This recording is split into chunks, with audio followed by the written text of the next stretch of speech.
तो मंच पर कई बड़े चेहरे मौजूद हैं। मंच पर आपको मुख्यमंत्री मोहन यादव नजर आ रहे होंगे, साथ ही आपको राज्यपाल मंगू भाई पटेल नजर आ रहे हैं। तो दूसरी तस्वीर में दिल्ली सरकार के 100 दिन पूरे होने पर आपको रेखा गुप्ता नजर आ रही होंगी।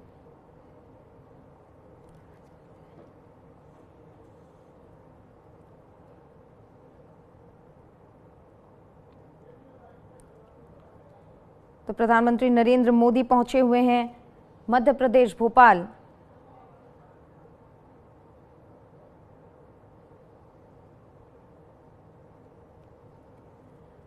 और आज अहिल्याबाई होलकर की 300वीं जयंती है और वहीं प्रधानमंत्री नरेंद्र मोदी आज कार्यक्रम में हिस्सा लेने के लिए पहुंचे हुए हैं, जहां पर वो महिलाओं को संबोधित करते हुए नजर आएंगे।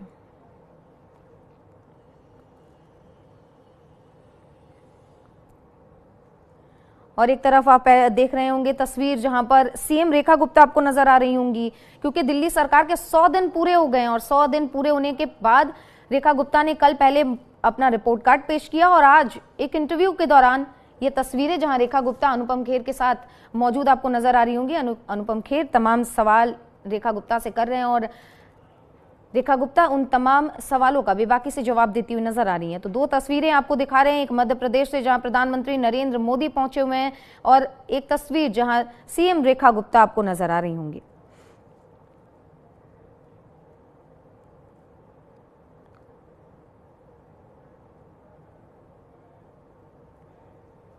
तो सीएम रेखा गुप्ता अपने 100 दिन के कामकाज का हिसाब देती हुई नजर आ रही हैं एक तस्वीर में। दूसरी ओर प्रधानमंत्री नरेंद्र मोदी नजर आ रहे हैं भोपाल से। अहिल्याबाई होलकर की 300वीं जयंती के कार्यक्रम में वो हिस्सा ले रहे हैं और अहिल्याबाई होलकर की एक महान भूमिका रही है, क्योंकि वो महिला शासक थी, इन्होंने महत्वपूर्ण कार्य किए।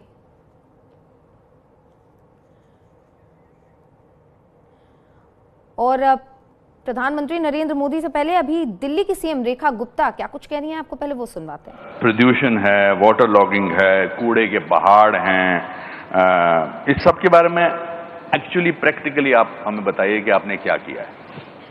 यमुना की झाग है, ये तो विजुअल्स हैं। आजकल तो हर इंसान को क्वालिफाइड जर्नलिस्ट होने की जरूरत नहीं है, जिसके हाथ में मोबाइल है वो जर्नलिस्ट है, तो एकदम सबूत आ सकता है। आज ऐसा होगा कि आप जो बोलेंगी वो कुछ लोग जाएंगे, मतलब वो लोग जाएंगे जो पहले इस सरकार में थे, आपको झूठा साबित करने की कोशिश करेंगे।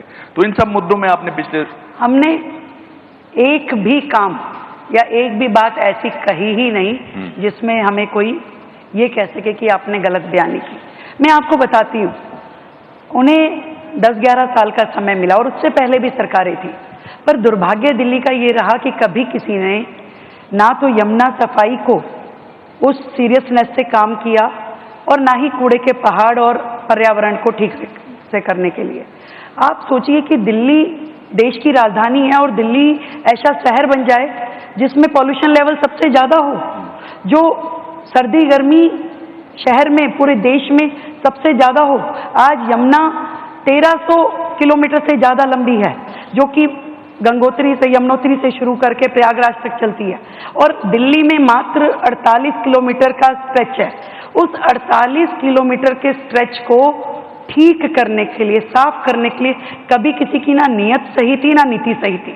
सरकार ने, केंद्र सरकार ने करोड़ों रुपए का बजट दिल्ली को दिया कि आप इस पे काम कीजिए, परंतु उनका विजन था नहीं। आज यमुना जी क्या है?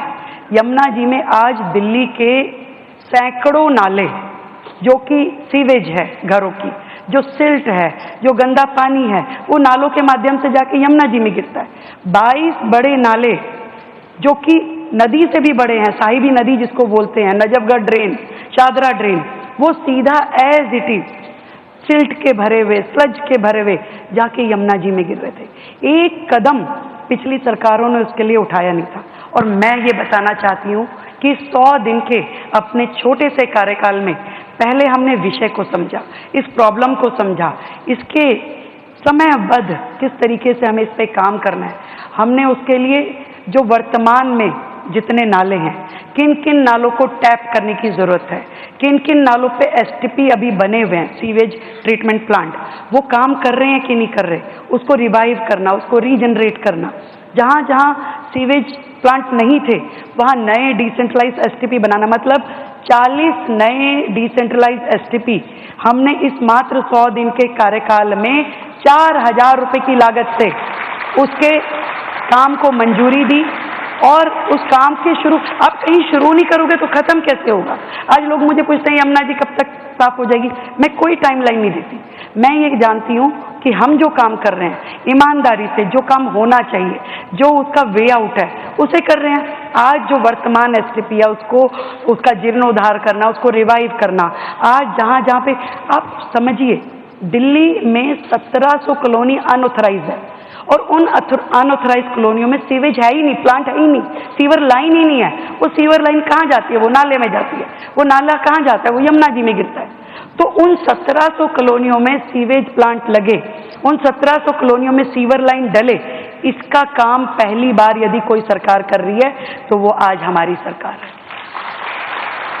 जो नालों को टैप करने का काम है, जो सॉलिड वेस्ट उठाने का है, पहली बार दिल्ली में नालों की जो डीसिल्टिंग हुई, मैं आपको फिगर बताऊं तो आप हैरान रह जाएंगे, 20 लाख मीट्रिक टन सिल्ट हमने इन बड़े नालों में से निकाली है जो यमुना जी में गिरने के हमने बचाई। एक एक नाला, आप दिल्ली में कोई भी दिल्ली का निवासी जाके सड़कों पे घूम के देख सकता है कहाँ कहाँ पे हमने मशीनें लगा के काम चल रहा है। पहली बार वो सीरियसनेस आई है। आप कूड़े के पहाड़ की बात कर रहे हैं, मैं बताना चाहूंगी अभी तक दिल्ली में 3 कूड़े के पहाड़ थे जिसके बारे में पिछली सरकारों ने बड़े बड़े दावे किए जी हम हटा देंगे, 1 साल 6 महीने, 1 इंच भी नहीं हटा पा रहे थे। क्यों? क्योंकि मतलब केंद्र सरकार ने 1200 करोड़ रुपए दिए पिछली सरकार को भी कि ये कूड़े के पहाड़ आप हटाइए, परंतु जो काम होना चाहिए था, आप देखिए दिल्ली का डेली का जो आउटलेट है, मतलब जो कूड़ा निकलता है घरों से, दिल्ली 3 करोड़ की जनसंख्या की छोटी सी दिल्ली है, इसमें लगभग 80,000 हाउस होल्ड है।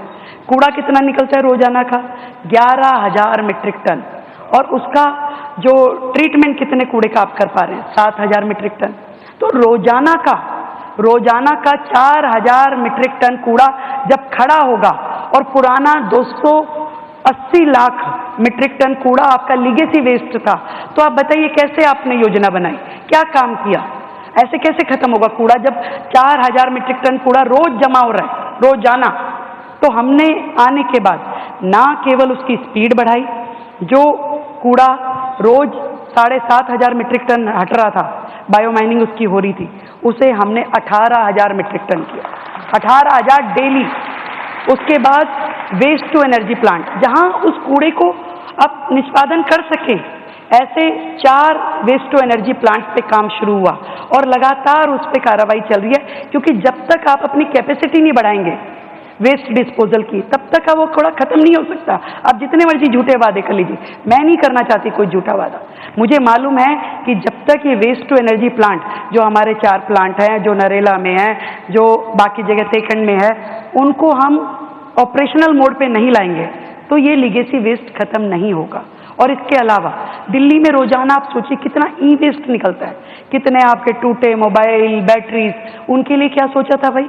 पहली बार सरकार ने तेखंड में एक नया वेस्ट टू एनर्जी प्लांट, जिसमें आपका दिल्ली का पूरा ई वेस्ट वहां पे चैनलाइज होगा, वो बनाने की योजना करी। तो ये काम है जो दिल्ली को करने हैं, दिल्ली के लिए करने हैं। तो चाहे कूड़े का पहाड़ हो, चाहे पर्यावरण हो, पर्यावरण का भी बता देती हूँ। पर्यावरण दिल्ली में आप जब AQI उठा के देख लीजिए आपको ज्यादा ही मिलेगा। तो दिल्ली, पिछली सरकारें क्या कर रही थी भाई? उन्होंने कहा कि हम ऑड इवन कर रहे हैं, इससे खत्म हो जाएगा। क्या ऑड इवन से पॉल्यूशन खत्म हो रहा है? आप चलाते थे, अगर वाटर स्प्रिंकलर चलाया आपने मात्र 2 महीने सर्दी के, अरे पॉल्यूशन तो 12 महीने का है। आप जनवरी से लेकर दिसंबर तक पॉल्यूशन चलता है। आज गर्मियों में भी पॉल्यूशन लेवल हाई होता है। तो आपकी क्या योजना थी? कोई योजना नहीं थी। पहली बार का रानी दुर्गावती अकबर की सेना से टक्कर लेते हुए हमारी बहनों की शासन की व्यवस्था में किस प्रकार से शासन चलाया जाता है। गोंडवानी की रानी, उनका अपना अलग से 52 बार, वो 3 बार अकबर को धूल चटाने का काम किसी ने किया है तो गोंडवाना की रानी ने किया है। रानी अवंतीबाई, रानी दुर्गावती, अहिल्या माता, ये लंबी श्रृंखला है जो हमारे यहां पर अंग्रेजों से, मुगलों से सबसे टक्कर लेते हुए राष्ट्र की अस्मिता के साथ समझौता नहीं करते हुए और आजादी के बाद भी राजमाता सिंधिया, जिनके कारण से हम जानते हैं कि संविध सरकार विचारों से टकराव के आधार पर अहिल्या माता के समान हमारी राजमाता जी ने भी पूरा जीवन इस भारत माता की जय के लिए, आपातकाल जैसा कष्ट का काल भी उनने जेल जाना पसंद किया, लेकिन उनने झुकना पसंद नहीं किया। मैं आपके लिए और धन्यवाद देना चाहूंगा माननीय प्रधानमंत्री जी, आपने मध्य प्रदेश को गौरवान्वित किया है। हमारी अपनी सुमित्रा ताई, हमारी इंदौर की सांसद, देश के अंदर, दुनिया के अंदर सबसे बड़ी लोकतंत्र की सबसे बड़ा मंदिर हमारा न्यायपालिका, खास करके हमारी संसद की सभापति बनाने का अगर आपने निर्णय लिया, मैं आपका अभिनंदन करता हूं। जोरदार अभिनंदन करें हमारे अपने प्रदेश को गौरवान्वित करते हुए। और एक बार नहीं, आज देश के ऊपर सर्वोच्च पद पर भी हमारी आदिवासी बहन महामहिम द्रौपदी मुर्मू जी को राष्ट्रपति के रूप में भी अगर किसी ने गौरवान्वित किया है तो ये आपका ही अपना यश हो सकता है, ये बहनों के प्रति आपकी भावना हो सकती है। मैं आज के इस अवसर पर जब अपने प्रदेश की तरफ से देखता हूं तो आपने अपने इस शासनकाल के अंदर जो विकास के कारवां के नया मुकाम हासिल किया है, लेकिन विकास 2014 के बाद से 2025 तक विकास के मामले में भारत आज चौथी अर्थव्यवस्था बना है। ये हमारे लिए सौभाग्य की बात है। जोरदार अभिनंदन करें। जापान को पीछे छोड़ते हुए भारत कहां पहुंचा है, लेकिन सुरक्षा के लिए भी उतनी सतर्कता के साथ हमारी बहन बेटियों के सुहाग की तरफ, सिंदूर की तरफ कोई देखे तो सुरक्षा में भी सतर्कता रखते हुए जिस प्रकार से आपने आतंकवादियों और आतंकवादियों की सरकार को धूल चटाई, जोरदार अभिनंदन करें हमारे यशस्वी प्रधानमंत्री का। पूरा देश रोमांचित है, पूरा देश वंदन कर रहा, अभिनंदन कर रहा आपका। हमारा आज अहिल्या माता का जन्म जयंती मनाना सच्चे अर्थों में सार्थक हो रहा है। पूरे साल हमने अलग अलग कार्यक्रम किए हैं, लेकिन अहिल्या माता ने भी जिस प्रकार से देश और धर्म की रक्षा के लिए अपना पूरा जीवन जिया, उसी प्रकार से यशस्वी प्रधानमंत्री भी देश की सीमाओं पर आतंकवादियों द्वारा किए गए घटनाक्रम का बहन बेटियों के साथ जिस प्रकार से उनके अपने सुहाग पर सिंदूर पे हाथ डालने का प्रयास किया, आपने घर में घुस के उनको ठिकाने लगाने का काम किया है। ये हमारे लिए अत्यंत गर्व की बात है। मैं पुनः मध्य प्रदेश सरकार की ओर से नारी कल्याण के कई सारे काम चल रहे हैं, लेकिन आज हमारे लिए तो केवल आपको सुनने का समय है। हम कुछ न बताते हुए केवल आपका वंदन कर रहे हैं, अभिनंदन कर रहे हैं। आपके माध्यम से हमने कई प्रकार के नारी अर्थात महिला, युवा, गरीब, किसान, ये चारों श्रेणियों के लिए सबके जीवन में बेहतर से बेहतर हो सके, शासन मध्य प्रदेश सरकार केंद्र सरकार के साथ कदम से कदम मिला के चल सके, ऐसे सारे कामों का सिलसिला हमने प्रारंभ किया है। आज हमने अपनी बहनों को समर्पित ये कार्यक्रम किया है। मैं आपका पुनः वंदन करता हूं, अभिनंदन करता हूं और उम्मीद करता हूं कि आपका ये नेतृत्व भारत को दुनिया का सर्वश्रेष्ठ राष्ट्र बना करके पहले पायदान पे ले जाके खड़ा करेगा। इस उम्मीद के साथ एक बार फिर आपका वंदन भारत माता की।